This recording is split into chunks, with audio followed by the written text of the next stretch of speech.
2026 சட்டமன்ற தேர்தலில் தாவேகா தலைவர் விஜய் எந்த தொகுதியில் களமிறங்க போறாரு? இப்போதைக்கு 2 தொகுதிகள் அவரோட ஆப்ஷன்ல இருக்கு. பெரம்பூர் அல்லது திருச்சி கிழக்கு. இந்த இரண்டுமே பரப்பளவில் ரொம்ப சின்ன தொகுதிகள் தான். போட்டியிடுற தொகுதியில அதிக நேரம் செலவிடக்கூடாது.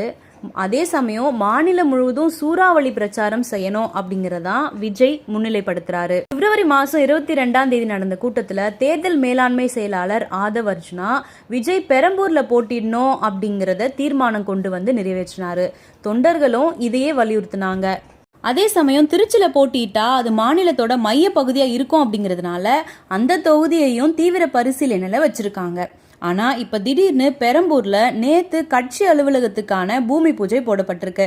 அதனால விஜய் பெரம்பூர் தொகுதியில தான் போட்டியிட போறாரு அப்படிங்கறத தாவேகாவினர் ஓரளவுக்கு உறுதி செஞ்சிருக்காங்க. உங்களோட கருத்து என்ன அப்படிங்கறத கமெண்ட் பண்ணுங்க.